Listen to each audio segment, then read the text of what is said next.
আসসালামু আলাইকুম রহমতুল্লাহ। সবাই কেমন আছেন? আলহামদুলিল্লাহ, সবাইকে ঈদ মোবারক। তো রোজা কিভাবে পার হয়ে গেল টেরও পেলাম না। আলহামদুলিল্লাহ, আল্লাহ জানে কতটুকু করতে পেরেছি। আল্লাহ যেন সবাই দোয়া রোজার সব কিছু কবুল করে নেয়, আমিন। তো চিংড়ি মাছ দিয়ে আমি সাসলিক বানিয়েছি। তো ইউটিউবে সার্চ করলাম, এরকম পাইনি আমি। তো আলহামদুলিল্লাহ অনেক মজা হয়েছে, সবাই একটু বানিয়ে খেয়ে দেখতে পারেন। তো যে যে যার মতো সবজি দিতে পারে, তো বেশি কিছু না, সিম্পল মশলা দেওয়াতে এত মজা হয়েছে কি বলবো। বানিয়ে ট্রাই করে দেখতে পারেন। তো শুধু টক দই আর লবণ দিয়ে ম্যারিনেট করে রেখেছিলাম চিংড়ি মাছটাকে 10 মিনিট।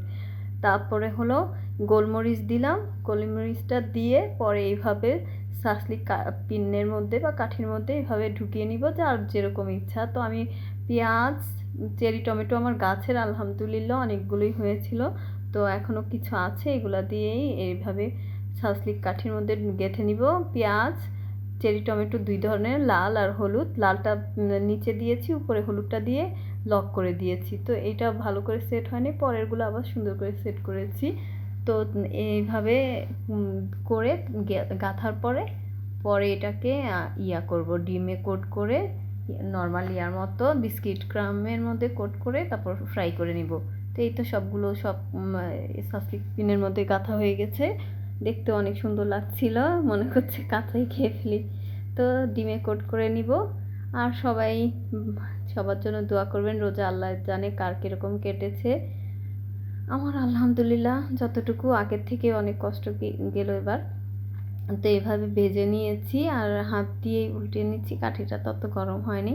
তো লাল করে এরকম ভাজা ভাজা করে নিব। এই তো আলহামদুলিল্লাহ এটা হয়ে গেল। আরেকটা হলো মাছের আইটেম করেছি আমি। তো এটা হলো ইলিশ এর কালো ভুনা। এটাও আমার নিজের রেসিপি।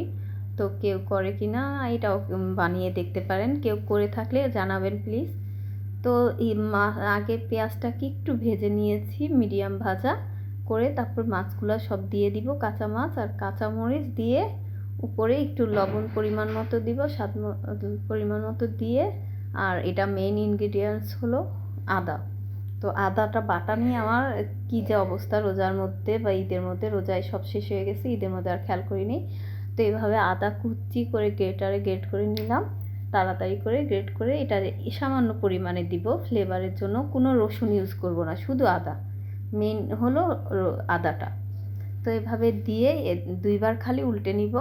পেঁয়াজটা নিচে ভাজা হবে আর মাছটার মধ্যে আদার ফ্লেভারটাও ঢুকবে আর সুন্দর করে লাল হয়ে যাবে। পেঁয়াজটা ভাজা ভাজা হলে তারপর একটু পানি দিয়ে দিব। এটা ভিডিও করা হয়নি। তো পানি দিয়ে পরিমাণ মতো 10 মিনিটের মতো এটা কষিয়ে নিব। কষানোর পর ঘি দিয়ে নামিয়ে নিব। আলহামদুলিল্লাহ, কালো ভুনা এটা অনেক মজা হয়, আমি অনেক বছর ধরে করি, তোমরা ট্রাই করে দেখতে পারো। আর এটাও চিংড়ি সাসলিকটা, গরু মাংস ভুনা ছিল, ইলিশ আর পোলাও, খিচুড়ি আর কাবাব। আলহামদুলিল্লাহ।